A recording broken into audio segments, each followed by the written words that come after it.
Friends, आपका स्वागत है अपने यूट्यूब चैनल ऐसे स्टडी जोन में। यहाँ पर हम बात करेंगे यूपी टेट और सुपर टेट को लेकर। आप जानते हैं कि यूपी टेट सुपर टेट अब तो आपको जल्दी देखने को नहीं मिलेगा, क्योंकि नई शिक्षा सेवा चयन आयोग का गठन तो हो रहा है, लेकिन उसमें बड़ा टाइम लग गया। ठीक है, अब होने वाली है लोकसभा चुनाव। ठीक है, उससे पहले सुना जा रहा था कि लोकसभा चुनाव है भाई, अब कहीं ना कहीं वैकेंसी तो देखने को मिलेगी। लेकिन सरकार पता नहीं क्यों जो हम सोचते हैं उसका उल्टा ही करने वाली होती है।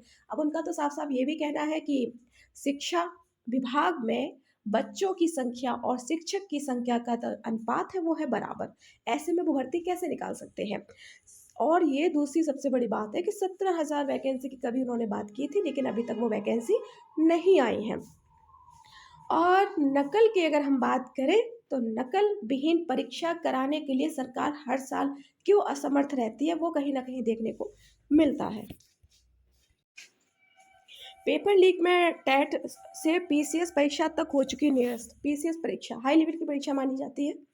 ठीक है, इसका भी पेपर आप ये मानकर चलिए कि लीक हो चुका है। पता नहीं कौन सी व्यवस्था ऐसी रखी जाती है। पेपर लीक के कारण पहले भी कई बड़ी परीक्षा निरस्त हो चुकी है। 28 नवंबर 2021 को आयोजित उत्तर प्रदेश टेट परीक्षा निरस्त करनी पड़ी थी। 29 मार्च 2015 को लखनऊ के आलमबाग स्थित एक परीक्षा केंद्र में पीसीएस प्रारंभिक परीक्षा 2015 को पेपर आउट हो गया था।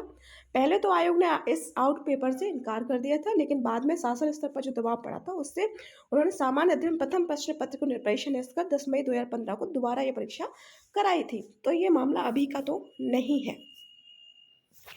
आरओ की परीक्षा भी रद्द करनी पड़ी है। इसका भी पेपर लीक हो गया था, आप जानते हैं। तो सरकार ने भर्ती परीक्षाओं में शुचिता और पारदर्शिता बनाए रखने के लिए भी समीक्षा अधिकारी, सहायक समीक्षा अधिकारी प्रारंभिक परीक्षा को निरस्त कर दिया। पूरे मामले की जांच एसटीएफ को सौंप दी गई है। सीएम योगी आदित्यनाथ ने युवाओं के हितों को ध्यान में रखते हुए 6 माह में दोबारा प्रारंभिक परीक्षा कराने का निर्देश दिया। यानी कि आपकी 2 परीक्षा 6 महीने के अंदर वो कराने का पूरा प्रयास करेगी। सबसे पहले सिपाही भर्ती परीक्षा और दूसरी आरओ, इन दोनों का ही पेपर लीक हुआ है। अब और ये चारों पूरी परीक्षा को निरस्त कराते हुए इस परीक्षा को दोबारा कराने की बात सरकार कर रही है।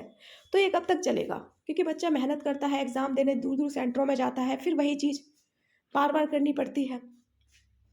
ये कहीं ना कहीं बच्चों के साथ है तो अन्याय है।